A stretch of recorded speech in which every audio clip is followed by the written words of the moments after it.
Yep, perfect. So today we're going to be talking about networking on AWS, as Lexi mentioned. We'll um, we'll talk a little bit about what a VPC is, how VPCs are built in AWS. We'll talk about security, the different connectivity options. How can you connect multiple VPCs? How can you connect back to your on-premise environment?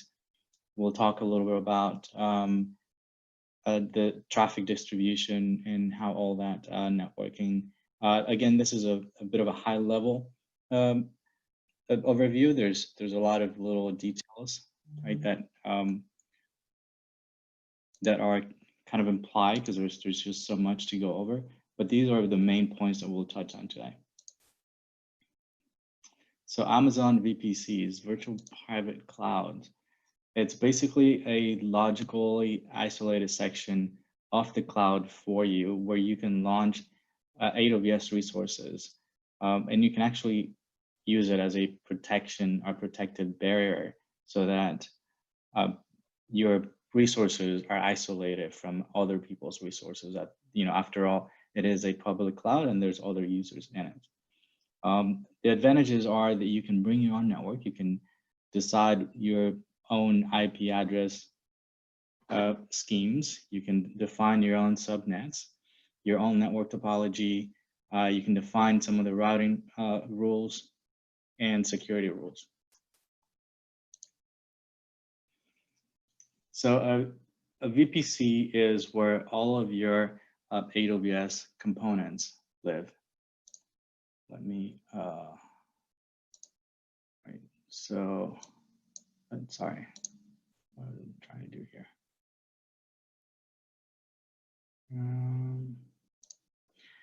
Anyway, so this is where all your AWS components live. Things like EC2 instances, Lambda functions, RDS databases, Redshift instances, and other components, other AWS resources. However, there's some resources that are part of AWS but don't necessarily live within your VPC. They're not necessarily tied to your VPC, such as Amazon DynamoDB and S3 buckets, S3 storage. However, there are ways to put those or to have an internal connection, if you will, from your VPC into those services so you have a more secure, faster connection to those services from within your internal network. So as far as VPC addressing goes, you can bring your own addressing plan. There's no concerns about broadcast domain size. Right? You can plan your IP space however you want it. You can think about how you want to use, how you're currently using your IP space in your internal network and bring that into AWS. You can consider future connectivity to corporate networks. Again, you can subdivide your VPC into subnets however you want. There are some restrictions, obviously, but they can be between, VPCs can be between a /16 and /28 network. CIDR ranges, when you create a VPC, cannot be modified initially. If you want to change that, then you have to delete the VPC and recreate it again. But sometimes that's hard because once you create a VPC, you typically start adding resources to it. However, if that's the case, if you ever need to change that or expand that CIDR range, you can also do that, right? There's a way to expand and add additional IP address sets to an existing VPC. And the last and very important item here is that when you create VPCs, you want to make sure that the address space doesn't overlap with something that you have in your internal network or something that you have in another VPC, right? So after a while, when you create multiple VPCs, you want to kind of keep that in mind. You want to start keeping track of those IP spaces because eventually, if you need to connect two VPCs together and they have overlapping IP space, it can be a headache. There are ways of getting around that, but avoiding that from the beginning, it's a good practice. And we'll talk a little bit about some of the building blocks of a VPC. Right, we talked about subnets, and there's different subnets that you can set up. You can set up public and private subnets. You can add subnets across multiple availability zones, right? And as we talked about yesterday, an availability zone is one or more data centers, physical data centers in AWS. A public subnet is basically a subnet that can connect directly to the internet. And a private subnet is a subnet that does not have that direct connection. And we'll talk a little bit about those connections in a minute. Right. Yes, and as we mentioned earlier, subnets are allocated as a subnet or a subset of your VPC CIDR range. Right, so you have to decide how you want to break down this /16 IP range in this case into the different subnets. And in this case, for high availability, it's good practice to have the same amount of subnets across each availability zone. Now, how do you direct traffic out of your subnets? I mentioned that there's public subnets and private subnets. Right? Each subnet can have a unique route table, right? And the route tables are what help us direct traffic out of the VPC into either a different subnet or into the internet or out onto the internet, right? So route tables direct traffic out of the VPC towards internet gateways, virtual VPC private gateways, VPC endpoints. And VPC endpoints are what I mentioned earlier, where you can have additional AWS services such as DynamoDB or S3 have an internal connection to your VPC. So if you need this VPC to connect to S3, then you can have a VPC endpoint for S3 that allows you to connect directly from your VPC into S3 without having to go out to the internet. Right? Because typically, because those services, or S3 specifically, is not part of your VPC, a connection from your VPC to S3 requires you to go out into the internet to access those resources. Whereas with a VPC endpoint, you no longer need to do that. You have a direct connection to S3. Route tables also allow you to connect to direct connect, VPC peering, which is how you connect multiple VPCs together. Again, an important point here is that if the IP spaces in each one of those VPCs overlap, then you're going to have some issues, right? So making sure that you have unique IP spaces in each VPC will make VPC peering connections not a problem, right? And then there's Transit Gateway, which is another way to connect to other VPCs or your corporate data center. Subnets are named public subnets when they're connected to an internet gateway. If there is no direct connection to an internet gateway, which means the subnet cannot directly access the internet, then it's a private subnet, right? And there is a way for these private subnets to have outbound access to the internet. We'll talk about that in the next slide, I believe. Okay, here you go. How do I connect my VPC to the internet? So VPCs again are subnets. They're horizontally scaled, redundant, highly available. The internet gateway. It's a highly available and scalable VPC component, right? And you connect your subnets. You can connect your subnets directly to an internet gateway using your route table. So you basically have a route that goes out to 0.0.0.0 and points to an internet gateway. And that makes a subnet a public subnet. And what the VPC or what the internet gateway does is it basically performs that NAT, the network address translation between the public and the private addresses.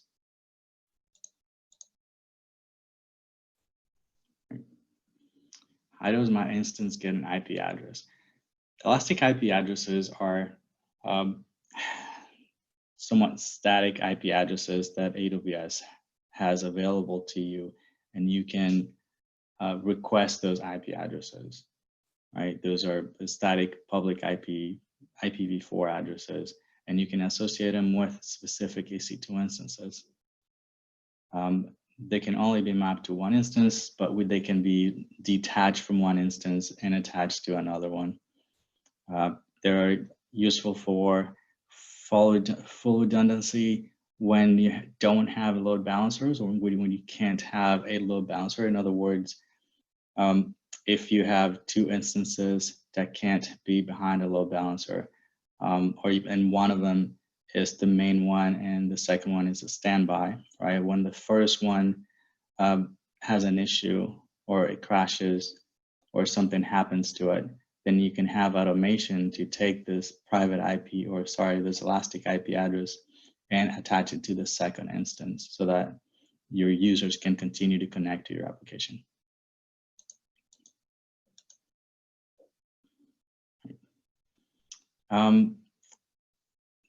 This talks a little bit about a NAT gateway. A NAT gateway is a way for you to connect your private subnet to the internet. If you remember, I mentioned that private subnets cannot have, by definition, don't have a direct connection to the internet gateway, because otherwise there would be public subnets. So the way to give these private subnets and your resources inside them access to the internet is by having a NAT gateway in one of your public subnets. So you use a route table to define a route that points internet traffic to a NAT gateway, and the NAT gateway basically does the NAT translation and connects you out to the internet. Right? The difference is that there's no incoming connections on a NAT gateway, unlike the internet gateway, which can have incoming connections. It's fully managed by AWS, it's highly available, it's scalable, supports up to 10 gigabits of bandwidth. So it's a much better option than to host your own NAT instances. Back in the day, you would have an EC2 instance that would do the address translation for you, right? But the problem with that was it was one instance and it was not scalable, it was not reliable. You had to make sure that you had automation in place to replace it if it were to fail, et cetera. With the NAT gateway, you don't have to worry about any of that.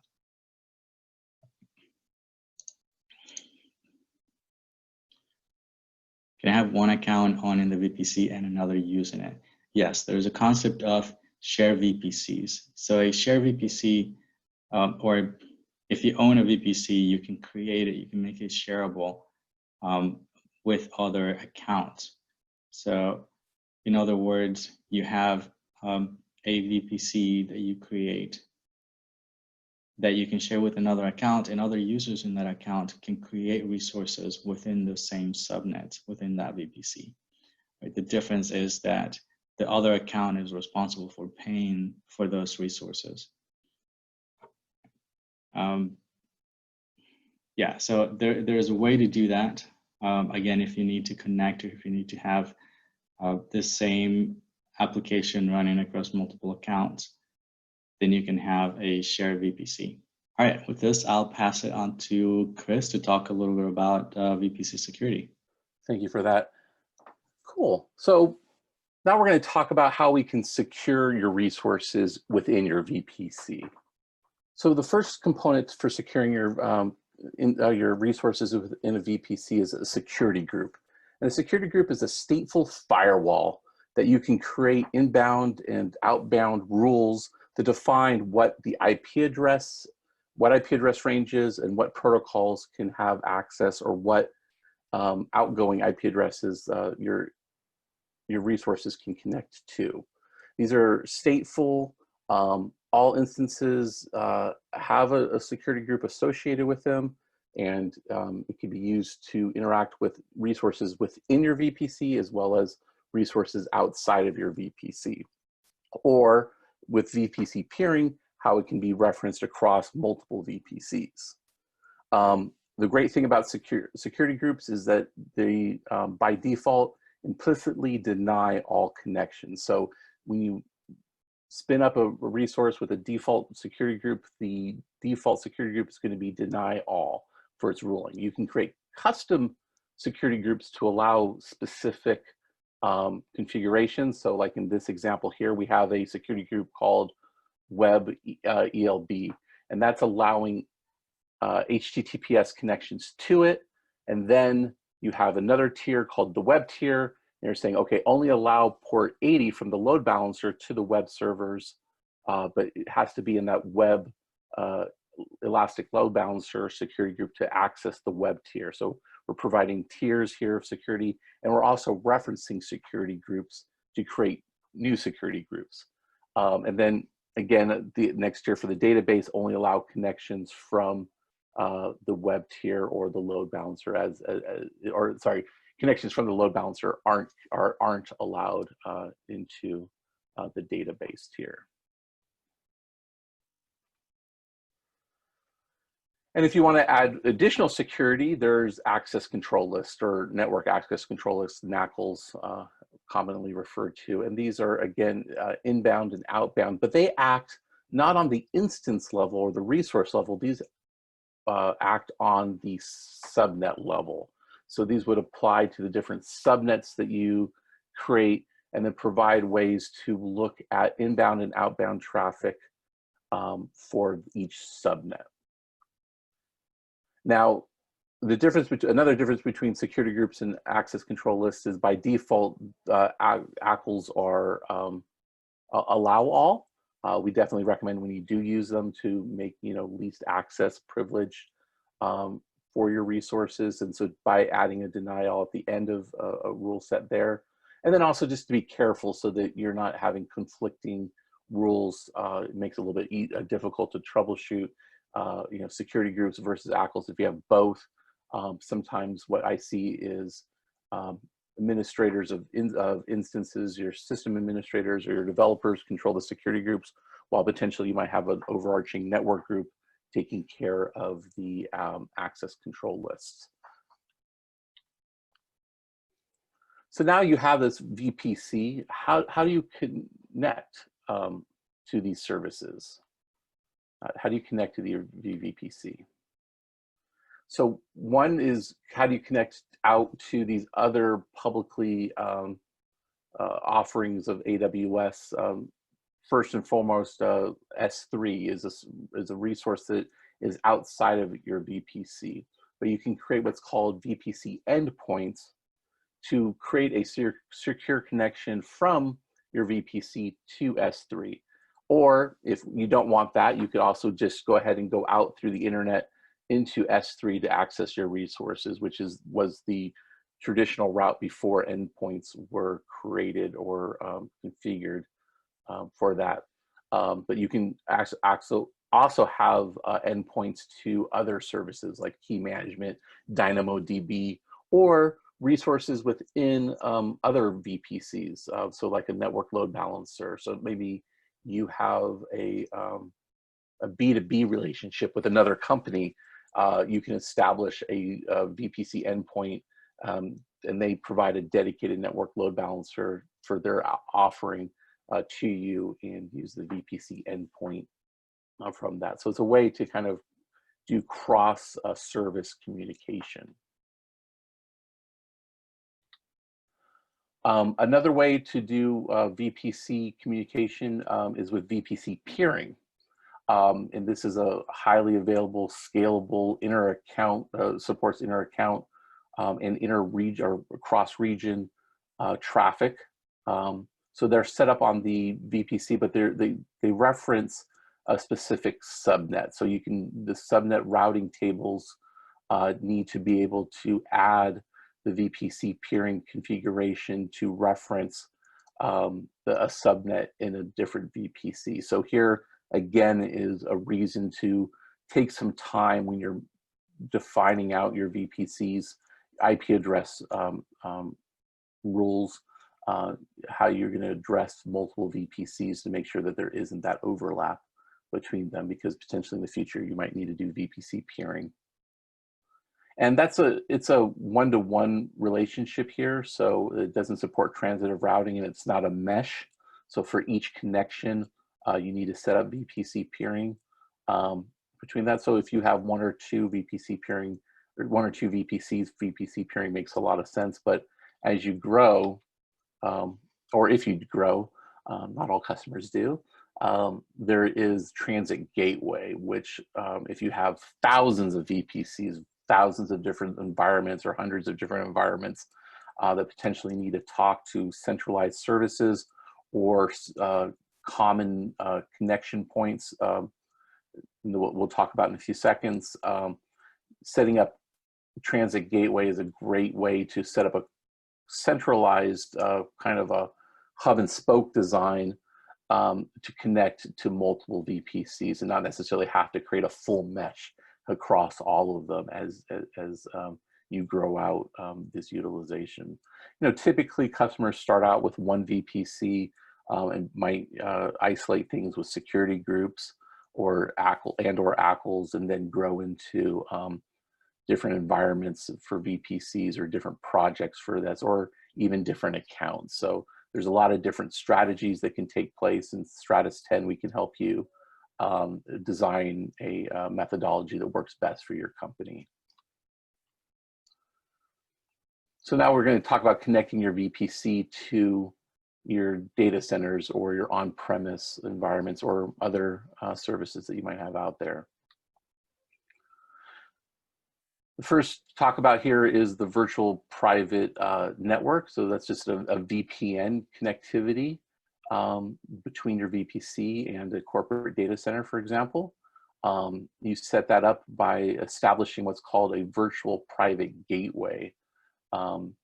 That is similar to a internet gateway, but you would set that up in your route tables as a resource to establish a VPN connection via static routing or BGP to a VPN endpoint at your data center. So that routing table would say, okay, this is the IP address of my corporate data center.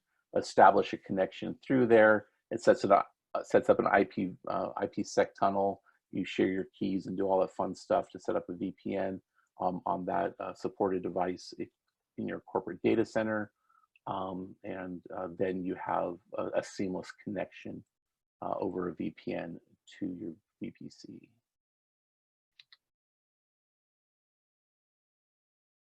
Cool, and then some other networking components within a VPC. The first one is a very popular one with websites and the like. It's the Elastic Load Balancer.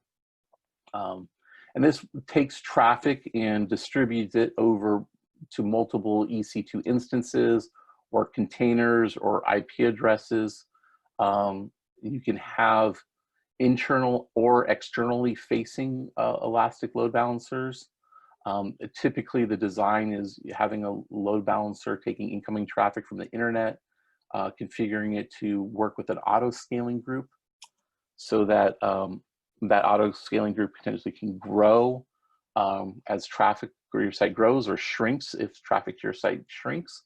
And it sets up for multiple protocols with that. And there's different flavors of Elastic Load Balancing. There's a classic load balancer, an application load balancer, which is probably the most popular choice these days to set up for HTTPS and HTTP typical website configurations.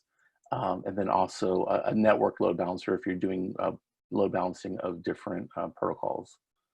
And then the last thing is you could also have internal load balancers. So if you have a tiered application like a web tier and then an application tier, you can have your web servers point to an internal load balancer, which isn't publicly accessible, and have that connect to your application tier, for example.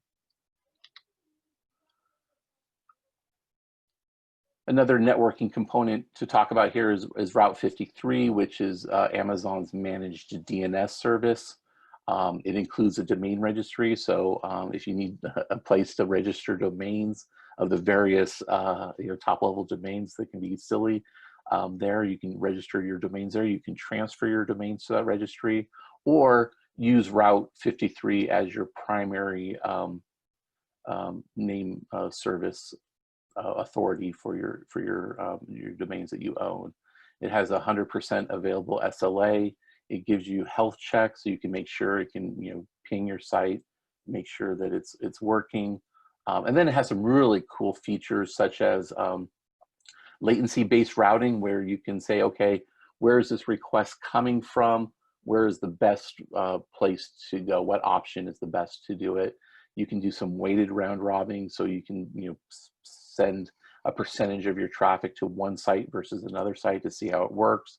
Or you can set up DR, saying if there's a health check associated with that, health check fails, go ahead and move site traffic over to a different site. In this example, primary is Virginia, but your DR site is in the Oregon US West 2 region. You can also designate Route 53 to have private DNS, so kind of like a split horizon configuration for your DNS, where public entities get one set of records, but your internal systems have a different set of records. So potentially if you're referencing DNS within your VPC and the like, you can have names set up there that aren't exposed publicly. Just repeating some of that, you can register your names there. You can set up a hosted zone with it, or transfer your names over to the registry as well. Great, and that brings us to the end of networking.